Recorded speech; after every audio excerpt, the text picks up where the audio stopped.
Election commission ने PTI के मजीद 7 रहनुमाओं को नाअहल कर दिया। सरबराह सुन्नी इत्तेहाद काउंसिल साहबजादा हामिद रजा को भी नाअहल कर दिया गया है। इलेक्शन कमीशन ने नोटिफिकेशन जारी कर दिया है। अपडेट करें आपको, इलेक्शन कमीशन ने पीटीआई के मजीद 7 रहनुमाओं को नाअहल कर दिया है। सरबराह सुन्नी इत्तेहाद काउंसिल साहबजादा हामिद रजा को भी नाअहल कर दिया गया है। इलेक्शन कमीशन ने नोटिफिकेशन भी जारी कर दिया है। अपडेट करें आपको कि इलेक्शन कमीशन ने पीटीआई के मजीद 7 रहनुमाओं को नाअहल कर दिया है। सरबराह सुन्नी इत्तेहाद काउंसिल साहबजादा हामिद रजा को भी नाअहल कर दिया गया है। इलेक्शन कमीशन ने इस हवाले से नोटिफिकेशन जारी कर दिया है। अपडेट कर रहे हैं आपको कि सरबराह सुन्नी इत्तेहाद काउंसिल साहबजादा हामिद रजा को भी नाअहल कर दिया गया है। ब्यूरो चीफ इस्लामाबाद गुलाम मुर्तज़ा हमारे साथ मौजूद हैं। जी गुलाम मुर्तज़ा, बताइएगा कि मजीद आपको इस हवाले से बता रहे हैं कि इलेक्शन कमीशन ने पीटीआई के मजीद 7 रहनुमाओं को नाअहल कर दिया है और सरबराह सुन्नी इत्तेहाद काउंसिल साहबजादा हामिद रजा को भी नाअहल कर दिया गया है। इलेक्शन कमीशन ने नोटिफिकेशन जारी कर दिया है। अपडेट कर रहे हैं आपको इस हवाले से कि सरबराह सुन्नी इत्तेहाद काउंसिल साहबजादा हामिद रजा को भी नाअहल कर दिया गया है, जबकि पीटीआई के मजीद 7 रहनुमाओं को नाअहल कर दिया गया है। आपको अपडेट कर रहे हैं इस हवाले से कि इलेक्शन कमीशन की जानिब से नोटिफिकेशन जारी हो गया है और सरबराह सुन्नी इत्तेहाद काउंसिल हामिद रजा को भी नाअहल कर दिया गया है। इलेक्शन कमीशन ने इस हवाले से नोटिफिकेशन जारी कर दिया गया है। अहम खबर से आपको अपडेट कर रहे हैं कि इलेक्शन कमीशन ने कौमी असम्बली की रुकन जरताज गुल को भी नाअहल कर दिया गया है और इलेक्शन कमीशन ने कौमी असम्बली और सेनेट के अपोजिशन लीडर्स को भी नाअहल करार दे दिया है। इलेक्शन कमीशन ने कौमी असम्बली सेनेट के अपोजिशन लीडर्स को भी नाअहल करार दिया है और इस हवाले से नोटिफिकेशन जारी कर दिया गया है। सेनेटर शिबली फराज और एमएनए उमर अयूब भी नाअहल करार पाए हैं। नोटिफिकेशन जारी कर दिया गया है। सेनेटर शिबली फराज और एमएनए उमर अयूब को भी नाअहल कर दिया गया है। इलेक्शन कमीशन ने कौमी असम्बली सेनेट के अपोजिशन लीडर्स को नाअहल कर दिया है। इस्लामाबाद से आपको खबर दे रहे हैं कि सेनेटर शिबली फराज और एमएनए उमर अयूब नाअहल करार पाए हैं। अपडेट कर रहे हैं आपको इस हवाले से कि सरबराह सुन्नी इत्तेहाद काउंसिल को भी नाअहल करार दे दिया गया है। इलेक्शन कमीशन ने कौमी असम्बली के रुकन जरताज गुल को भी नाअहल करार दे दिया है और इसके अलावा कौमी असम्बली के साथ साथ सेनेटर्स को भी नाअहल करार दिया है। हमारे साथ मौजूद है नुमाइंदा खसूसी सदीक साजिद। जी सदीक साजिद, बताइएगा ये 7 रहनुमाओं में कौन कौन से रहनुमा शामिल हैं और उसमें कौमी असम्बली और सेनेट के भी हैं? जी, चूंकि ये ज़्यादा दहशतगर्दी की अदालत फैसलाबाद में इन अरकान को जो थी वो सजाएं हो चुकी थी 9 मई के वाक़यात में मुलव्वस होने की बिना पर, इसी वजह से आज उनकी जो नाअहली का बाज़ाब्ता नोटिफिकेशन जो है वो जारी कर दिया गया है, जिसमें सेनेट में जो अपोजिशन लीडर हैं पीटीआई के शिबली फराज वो भी शामिल है और बड़ी सजा उसमें ये है कि जो कौमी असम्बली में अपोजिशन लीडर है उमर अयूब खान और उनको भी नाअहल जो है वो करार दे दिया गया है।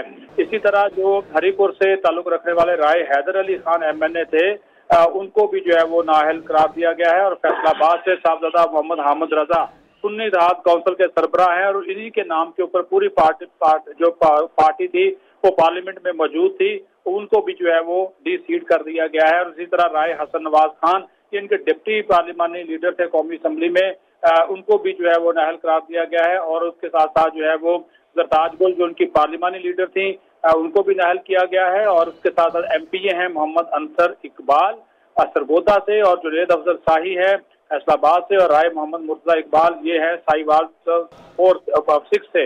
इनको भी जो है वो चूंकि कैद की सजाएं सुना दी गई थी 10-10 साल की, तो उसी वजह से ये आइन के आर्टिकल 63 के तहत इनके खिलाफ ये कार्रवाई अमल में लाई गई है और अब ना सिर्फ 63(1)H ये बाकायदा तौर पर नोटिफिकेशन में इसका हवाला दिया गया है और जिसके बाद अब ये वाज़ेह हो गया कि चूंकि ये लोग जो थे ये अपील में भी अदालत में नहीं गए, अदालत की तरफ से भी चूंकि अपीलों में नहीं गए, तो उसी वजह से जब जैसे ही वो तहरीरी order election commission of Pakistan को इन अरकान के हवाले से मौसूल हुआ तो इनके जो आर्डर है वो जारी कर दिए गए हैं इनकी नाअहली की और इनकी नशिस्तें जो हैं वो अब खाली करार दे दी गई हैं।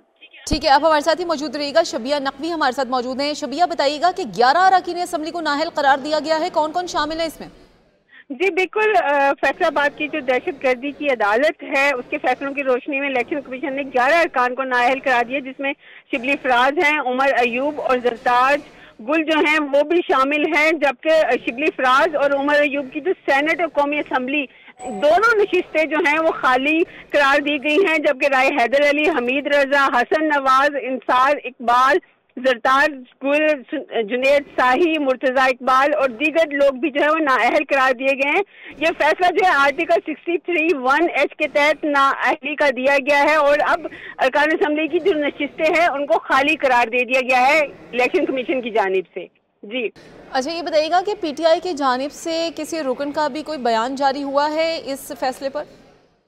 पाकिस्तान तहरीक इंसाफ के अगर अरकान की हम बात करें तो हम ये देख रहे थे कि आज जैसे उमर अयूब का केस भी इलेक्शन कमीशन की जो कोर्ट में था, लेकिन हम यही देख रहे हैं कि वो अपने जो हल्के हैं हरीपुर वो वहीं पे मौजूद हैं, वो इलेक्शन कमीशन नहीं आ रहे। इससे पहले भी जिन अरकान को इलेक्शन कमीशन ने नाअहल करार दिया उनकी तरफ से कोई कानूनी कार्रवाई देखने में नजर नहीं आई। ताहम इन 11 अरकान की जानिब से भी अभी तक कोई भी जो जवाब है या कोई भी उनका है क्या हुआ है, वो क्या आगे लाए अमल इख्तियार करेंगे, इस हवाले से अभी कोई भी अरकान बात नहीं कर रहा है। ताहम पाकिस्तान तहरीक इंसाफ का यही कहना है कि वक्त के गुजरने के साथ साथ वो इन तमाम मसाइल को अदालती तौर पर देखेंगे। जी सदीक साजिद, बताइएगा कि ये अपील का हक हासिल है इस फैसले के खिलाफ? पीटीआई की जानिब से ऐसा कोई इशारा दिया गया है कि इसके खिलाफ अब अपील की जाएगी?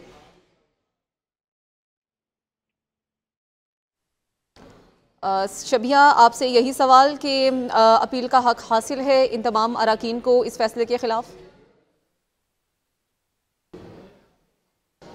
अपडेट करेंगे आपको कि इलेक्शन कमीशन ने पीटीआई के मजीद 11 रहनुमाओं को नाअहल कर दिया है। सरबराह सुन्नी इत्तेहाद काउंसिल साहबजादा हामिद रजा को भी नाअहल कर दिया गया है और इन अराकीन में जरताज गुल भी शामिल हैं। जुनेद अफजल शाही को भी नाअहल करार दे दिया गया है। नोटिफिकेशन भी जारी कर दिया गया है। राय हसन नवाज, राय मुर्तज़ा इकबाल नाअहल करार हो चुके हैं। ये तमाम सीटें अब खाली हो चुकी हैं। नोटिफिकेशन इस हवाले से जारी कर दिया गया है। इलेक्शन कमीशन ने उमर अयूब और शिबली फराज को भी नाअहल करार दे दिया है। 11 मेंबरान हैं और इलेक्शन कमीशन ने इंसदाद दहशतगर्दी अदालत फैसलाबाद के हुक्म पर सीटों को खाली करार दे दिया है। बड़ी खबर है, आपको इस हवाले से बता रहे हैं कि इलेक्शन कमीशन ने इंसदाद दहशतगर्दी अदालत फैसलाबाद के हुक्म पर सीटें खाली करार दे दी हैं। आपको बता रहे हैं कि 9 अरकान असम्बली को नाअहल करार दे दिया गया है और इस हवाले से नोटिफिकेशन जारी कर दिया गया है। 9 अरकान असम्बली में उमर अयूब भी शामिल हैं, शिबली फराज शामिल हैं, साहबजादा हामिद रजा को भी जो कि सुन्नी इत्तेहाद काउंसिल के सरबराह हैं उन्हें भी नाअहल करार दे दिया गया है। तमाम तर सीट्स जो हैं उन्हें खाली करार दे दिया गया है और आपको बता रहे हैं कि जरताज गुल को भी नाअहल करार दे दिया गया है। राय हसन नवाज, राय मुर्तज़ा इकबाल भी नाअहल करार पाए गए हैं। इलेक्शन कमीशन ने 9 अरकान असम्बली और सैनेटर्स को नाअहल करार दे दिया है। इलेक्शन कमीशन ने उमर अयूब और शिबली फराज को भी नाअहल करार दे दिया है। इलेक्शन कमीशन ने इंसदाद दहशतगर्दी अदालत फैसलाबाद के हुक्म पर ये तमाम सीटें खाली करार दे दी हैं। आपको अपडेट कर रहे हैं कि साहबजादा हामिद रजा, जरताज गुल भी नाअहल करार पाने वालों में शामिल हैं। इलेक्शन कमीशन की जानिब से बड़ा फैसला सामने आया है जिसका नोटिफिकेशन भी जारी कर दिया गया है। ब्यूरो चीफ इस्लामाबाद गुलाम मुर्तज़ा हमारे साथ मौजूद हैं। गुलाम मुर्तज़ा, बताइएगा, इस हवाले से बड़ी खबर है, सीटों को खाली करार दे दिया गया है इलेक्शन कमीशन की जानिब से। पीटीआई का अगला लाहे अमल क्या होगा? क्या अपील में जाएंगे? जी बिल्कुल, ये डेवलपमेंट है कि 9 अरकान पार्लियामेंट को नाअहल करार दिया गया है और बड़े अहम तमाम लोग हैं। एक तो शिबली फराज हैं इनमें और उमर अयूब खान है, राय हैदर अली हैं और उसके साथ साथ जो है साहबजादा मोहम्मद हामिद रजा हैं और राय हसन नवाज खान हैं। इनके साथ जरताज गुल हैं और मोहम्मद अंसर इकबाल हैं और जुनेद अफजल शाही हैं। इनके साथ राय मोहम्मद मुर्तज़ा इकबाल भी जो है पीपी 3 से इनका ताल्लुक है, साहिवाल से, इनको भी नाअहल करार दिया गया है। और जो लाहे अमल है, जिस तरह से इससे पहले पाने के ऊपर पीटीआई के लोग नाअहल हुए थे तो उन्होंने भी ये कहा था कि हमें जो ही फैसले की मुसद्दका कापी जो है इलेक्शन कमीशन ऑफ पाकिस्तान से मिलती है तो हम इसको जो चैलेंज करेंगे। इसी तरह से इन्हीं अरकान पार्लियामेंट को की नाअहली पर जो है वो कहा गया है कि ये भी चैलेंज किया जाएगा इस फैसले को और इस फैसले के चैलेंज करने के हवाले से उन्होंने ये बताया है कि वो इसमें जाएंगे। तो अभी जो पीटीआई जी ठीक है, हमारे साथ ही मौजूद रहेगा माहिर कानून हाफिज हसन साहब हमारे साथ मौजूद है। सर बहुत शुक्रिया आपके वक्त का। बताइएगा कि इलेक्शन कमीशन की जानिब से बड़ा फैसला सामने आया है, 9 अरकान असम्बली हैं और इसमें सेनेटर्स भी मौजूद है जिनकी सीट्स को खाली करार दे दिया है। अगर ये अपील पर जाते हैं और कोई कानूनी रास्ता अपनाते हैं तो ये सीट्स बहाल हो सकती हैं दोबारा। बिस्मिल्लाहिर्रहमानिर्रहीम। आज इलेक्शन कमीशन ऑफ पाकिस्तान ने जो प्रोसेस की है वो आर्टिकल 63(1)H के नीचे अगर कोई भी मेंबर ऑफ पार्लियामेंट जो है उसे 2 या 2 साल से ज्यादा कन्विक्शन हो जाती है किसी भी कॉम्पिटेंट कोर्ट से, तो 5 साल के लिए जो है वो डिस्क्वालीफाई भी हो जाएगा और उसकी जो सीट है उसको डी सीट कर दिया जाएगा। अब आज जो उन्होंने प्रोसेस किया है वो आर्टिकल 63(3) के नीचे किया है। अब इसके अंदर ये है कि चूंकि उसकी बुनियादी बेस बनी है जो लाहौर और उसके बाद फैसलाबाद के अंदर या सरगोदा के अंदर जो एंटी टेररिस्ट कोर्ट्स हैं उन्होंने सजाएं दी हैं, और उसके बाद ये है कि अगर उन सजाओं की सस्पेंशन के खिलाफ जो है या उनकी जजमेंट्स के खिलाफ जो है ये हाई कोर्ट्स के अंदर चले जाते हैं और वहां पे जाके सजाएं सस्पेंड हो जाती हैं, तो फिर ये है कि इलेक्शन कमीशन ऑफ पाकिस्तान का जो फैसला है वो ऑटोमेटिकली सस्पेंड हो जाएगा। इलेक्शन कमीशन ऑफ पाकिस्तान ने एज ए पोस्ट ऑफिस के तौर पे काम करना है और इसके किसी फैसले के खिलाफ ना अपील हो सकती है ना इसके किसी फैसले को चैलेंज किया जा सकता है, क्योंकि बुनियादी तौर पे ये फैसला जो है वो उस एंटी टेररिज्म कोर्ट ने किया है जो इन तीनों जिसकी तरफ मैंने आगे आपको पहले बताया कि फैसलाबाद, लाहौर और सरगोदा जो।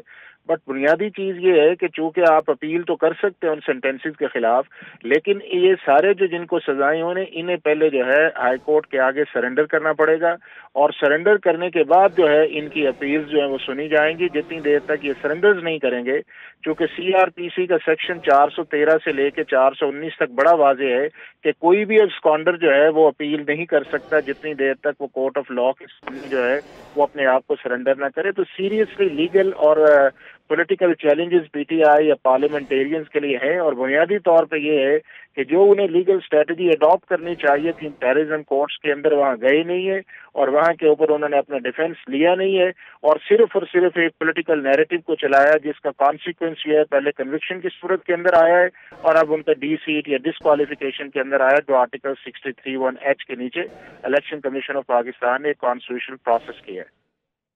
सर जैसे कि आप कह रहे हैं कि सिर्फ और सिर्फ अपने नैरेटिव पे चला गया और पहले भी कोई कानूनी रास्ता अपनाया नहीं गया, इस चीज़ पे फोकस नहीं किया गया और हालात यहाँ तक आ गए। अगर स्टे ऑर्डर लेना चाहें तो उसका क्या प्रोसेस होगा, किस तरह लिया जा सकता है? एक तो ये है कि stay order election commission of Pakistan के खिलाफ मिल नहीं सकता, क्योंकि इलेक्शन कमीशन ऑफ पाकिस्तान ने जो फैसला किया है वो उस कन्विक्शन की बुनियाद पे किया है जो इन 3 और लास्ट में जो फैसलाबाद एंटी टेररिज्म कोर्ट ने किया है।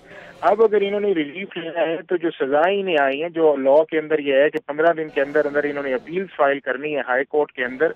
अब हाई कोर्ट के अंदर ये अपील फाइल करेंगे, साथ सस्पेंशन ऑफ ऑर्डर्स के लिए अप्लाई करेंगे यानी कि सेंटेंस के लिए, और उसका कॉन्सिक्वेंस इलेक्शन कमीशन का आएगा, लेकिन उसके लिए इन्हें सरेंडर करना पड़ेगा और जितनी देर ये सरेंडर नहीं करेंगे उतनी देर ये ऑर्डर्स या जजमेंट्स इंटैक्ट रहेंगी। और अगर ये ऑर्डर्स जजमेंट इंटैक्ट रहेंगी तो मेरा ये ख्याल ये है कि कल या परसों election commission of Pakistan by election के लिए शेड्यूल का अनाउंस कर देगा जो सेक्शन 57-58 इलेक्शन एक्ट 2017 के है और एक इलेक्शन का प्रोसेस आ जाएगा। तो पॉलिटिकल नैरेटिव की बजाय जो है इनको लीगल फोरम्स की रेमेडी जो अवेल करनी चाहिए, इन जजमेंट्स को चैलेंज करना चाहिए, वहां पे पेश होना चाहिए और उसकी सस्पेंशन करनी चाहिए।